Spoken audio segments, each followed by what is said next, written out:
స్థానిక సంస్థ ఎన్నికలు దగ్గర అవుతుండడం వల్ల పొద్దుటూరులో గారడి మొదలైంది. రకరకాలుగా ప్రజలకు అలాగే ఓటర్లకు మభ్యపెట్టడానికి రాజకీయ నాయకులు కొత్త కొత్త పథకాలు వేస్తూ ఉన్నారు.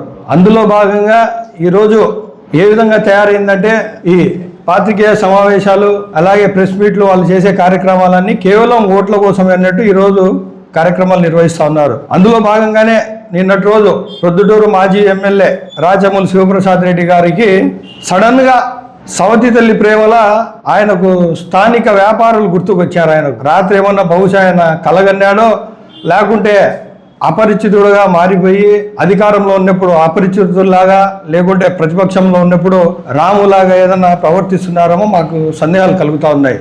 ఎందుకంటే ఆయన స్థానిక వ్యాపారస్తులకు మనం మద్దతు ఇవ్వాలి, వాళ్ళ దగ్గరే కొనుగోలు చేయాలి, అప్పుడే ప్రొద్దుటూరు అభివృద్ధి చెందుతుంది, లేకుంటే వీళ్ళు వ్యాపారస్తులు ఇబ్బందులు పడతారని చెప్పి మీరు చెప్తా ఉన్నారు. ఈ సందర్భంగా రాచమూలు ప్రసాద్ రెడ్డి గారికి సూటిగా ప్రశ్నిస్తా ఉన్నాం. గత 10 సంవత్సరాలు మీరు 2014 నుంచి 2024 వరకు ప్రొద్దుటూరు ఎమ్మెల్యేగా ఉన్నది మీరే. ఈ హయాంలో ఈ సమయంలో ఈ 10 ఏళ్ల కాలంలో మొట్టమొదటిసారిగా మోర్ అనే సూపర్ మార్కెట్ వచ్చింది, అప్పుడు మీరు ఎమ్మెల్యేనే. తర్వాత బీమార్ట్ అని చెప్పి పోచనా కాంపౌండ్లో వచ్చింది, అప్పుడు మీరు ఎమ్మెల్యేనే. తర్వాత రిలయన్స్ ఎస్ఎస్ మాల్ ప్రొద్దుటూరులో ఎక్కువ శాతం ప్రజలు కొనుగోలు చేసేది రిలయన్స్లో ఇప్పటి వరకు.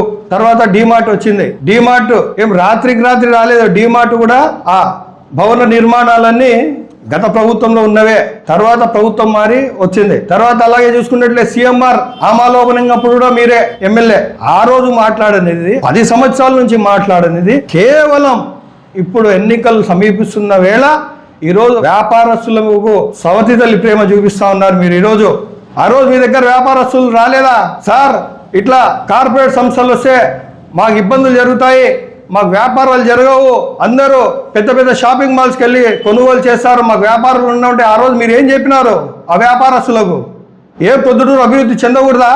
మీకంటే 10 రూపాయలు తక్కువ ఇస్తారు వాళ్ళు, పెట్టుకోవడంలో నష్టం ఏముంది, నేను ఆపలేనని చెప్పి ఆ రోజు మీరు సమాధానం చెప్పలేదు వాళ్ళకు. ఆ రోజు ఆ మాటలు చెప్పి ఈరోజు మీరు వారి మీద ప్రేమ ఉన్నట్టు నటిస్తూ ఉన్నారు. అదేవిధంగా ఆ రోజు కార్పొరేట్ సంస్థలు నేను రానివ్వలేదు అంటున్నారే, మరి పిఎన్ఆర్ కాంప్లెక్స్లో ఒక చిన్న వ్యాపారస్తుడు ఏదో దసరా టైంలో వస్తే మేము దాన్ని వ్యతిరేకించామంటారు. కానీ దీని మీద సమాధానం చెప్పండి. రిలయన్స్ కానీ, మోర్ కానీ, బీమార్ట్ కానీ, విశాల్ మార్ట్ కూడా, విశాల్ మార్ట్ హోమస్పేట్లో అది కూడా మీ హయాంలోనే వచ్చింది. సిఎంఆర్, డీమార్ట్, చందనాస్ అంటే ఈ మధ్య కాలంలో వచ్చింది.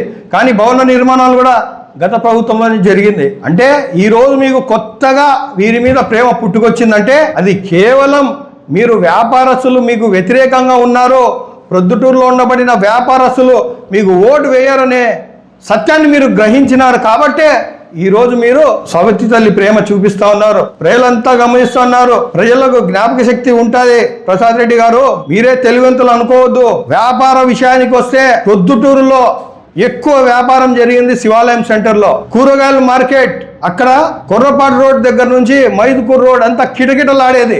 అన్ని వ్యాపారాలు, ఒక కుటుంబం పల్లె నుంచి కానీ పక్క ఊర్లలో నుంచి కానీ అక్కడ కూరగాయలు కానీ, మాంసం కానీ, సరుకులు కానీ, చీరలు కానీ, అక్కడ ఏమైనా చెప్పులు కొనుక్కోవాలన్నా, స్టీల్ సామాన్ కొనుక్కోవాలన్నా అనేక వందలాది వ్యాపారస్తులు అక్కడ ఉండేవారు. ఈరోజు మీరు అక్కడ కూరగాయలు మార్చడం వల్ల వాళ్ళంతా రోడ్డు పాలైనారు, వ్యాపారాలు లేవు. అక్కడ పోయి సరే వాళ్ళన్నా బాగుపడ్డారా? కూరగాయల మార్కెట్ వ్యాపారస్తులు అంటే వాళ్ళ దినకూలి కూడా 500-1000 రూపాయలు రావడం కూడా చాలా కష్టంగా ఉంది. మీకు వ్యాపారస్తుల మీద నిజంగా మీకు ప్రేమ ఉంటే మీరు ఆ రోజు బండలు ఎందుకు అమ్ముకున్నారు? ఒక బండ స్థలం 4 లక్షలు 5 లక్షలకు ఎందుకు అమ్ముకున్నారు? ముందు అయితే ఒక రేటు, మధ్యలో అయితే ఇంకో రేటు, కార్నర్లో ఉంటే ఇంకో రేటు, లాస్ట్లో ఉంటే ఇంకో రేటు అని చెప్పి ఇలాగా రేటు పెట్టి అమ్ముకున్నారే. ఆ రోజులు ఈ వ్యాపారస్తులు మీకు గుర్తు రాలేదా? ఈ వ్యాపారస్తులకు ఆ రోజు మీరు అభివృద్ధి చేయాలని చెప్పి మీకు ఆలోచన రాలేదా? ఎందుకు అంటే ఆ రోజు అధికారంలో ఉన్నాం, మేము ఏం చేసినా చెల్లుతాదే. ఈరోజు ప్రతిపక్షంలో ఉన్నాం, ఏ దాని మీదైనా వేయచ్చు, ఎవరికైనా మేము ఏ విషయం మీద వ్యతిరేకంగా మాట్లాడితే ప్రజలు స్వీకరిస్తారని మీరు అనుకుంటా ఉన్నారు. మీ భ్రమలో ఉన్నారు ప్రసాద్ రెడ్డి గారు. ప్రజలంతా గమనిస్తూనే ఉన్నారు. అలాగే ఒక చిన్న వ్యాపారస్తుని అడ్డుకున్నామంటున్నారే, మరి ఎందుకు మీరు ఈ పెద్ద పెద్ద వ్యాపారస్తులు మీరు అడ్డుకోలేకపోయినారు? అప్పుడు ఏదన్నా మీకు స్పెషల్ ఇంట్రెస్ట్ ఉండిందా, లేకుంటే ఏదైనా అవగాహన ఉండిందా, లేకుంటే ఏదైనా కమిట్మెంట్ ఉండిందా? సమాధానం చెప్పండి. కేవలం ఎన్నికల వేళ ఈ ఎన్నికల సమయంలో మీకు అనుగుణంగా ఓట్లు పడాలనే ఉద్దేశంతో ఈరోజు ఇవి మీరు చేస్తూ ఉన్నారు. అలాగే స్థానిక వ్యాపారం అంటున్నారు.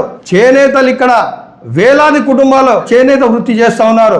మీ 10 ఏళ్ల కాలంలో మీరు ప్రత్యేకంగా చేనేతలకు చేసింది ఏంటి? మీరు ఏదన్నా ఒక ఇండస్ట్రీ లాంటిది ఏదైనా మీరు నిర్మించారా? లేకుంటే ఒక మార్కెట్ కొత్తగా రూపొందించినారా?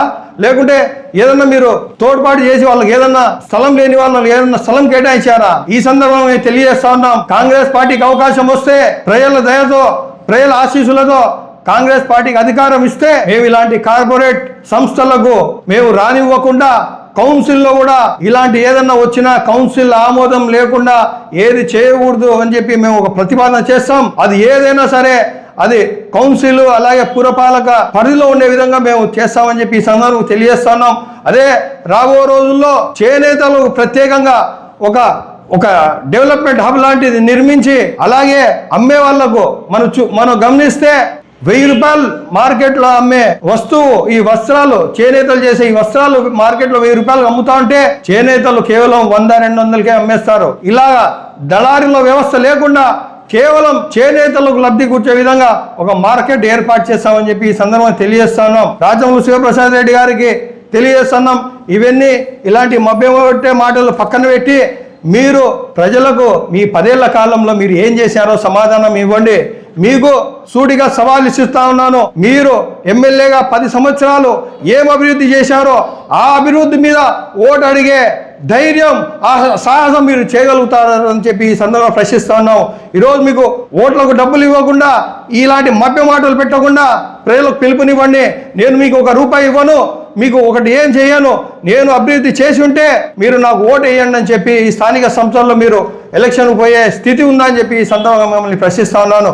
దాదాపుగా 10 సంవత్సరాలు మీరు ఎమ్మెల్యేగా ఉన్నారు. 10 సంవత్సరాలు ఉన్నారు ఎమ్మెల్యేగా. దానికంటే 2-3 ఏళ్ల ముందు నుంచి చెప్తానే ఉన్నారు, నేను ఎమ్మెల్యే అయితే సంవత్సరానికి 500 కోట్లు చొప్పున 5 సంవత్సరాల్లో 2500 కోట్ల అభివృద్ధి చేస్తామని చెప్పారు. మీరు తెచ్చిందేంటో ప్రొద్దుటూరు ప్రజలకు సమాధానం ఇవ్వండి. లేకుంటే మీరు ఎందుకు తీసుకురాలేకపోయినారో ప్రజలకు సమాధానం ఇవ్వండి. అంతేగాని ఈరోజు మళ్ళీ మీరు ఎలక్షన్లు వస్తున్నాయి, ఎలక్షన్లు గెలిచాలనే ఉద్దేశంతో ఈరోజు మీరు రకరకాల కార్యక్రమాలు మొదలు పెడతా ఉన్నారు, రకరకాలుగా మాట్లాడుతూ ఉన్నారు. దీన్ని చూసే ప్రజలందరూ అనుకుంటా ఉన్నారు, ఈయనేంద్ర స్వామి అపరిచితుడు మాటలు మాట్లాడుతూ ఉన్నాడు. అధికారంలో ఉన్నప్పుడు అపరిచితుడిలాగా ఉంటారు, అదే ప్రతిపక్షంలో వస్తే అమాయకుల్లాగా రాము స్టైల్లో మాటలు మాట్లాడుతున్నారని చెప్పి ప్రజలు అనుకుంటున్నారు. ఇవన్నీ మీరు గుర్తుపెట్టుకొని మీకు నిజంగా చిత్తశుద్ధి ఉంటే మీరు నిజంగా ప్రొద్దుటూరు ప్రజలకు కానీ ప్రొద్దుటూరు అభివృద్ధికి మీరు తోడ్పడినారని చెప్పి మీకు నమ్మకం ఉంటే మీరు స్థానిక సంస్థల్లో ₹1 కూడా ఇవ్వకుండా ఎన్నికలకు పోయే ధైర్యం మీకు ఉందా అని చెప్పి ఈ సందర్భంగా మిమ్మల్ని ప్రశ్నిస్తా ఉన్నాను.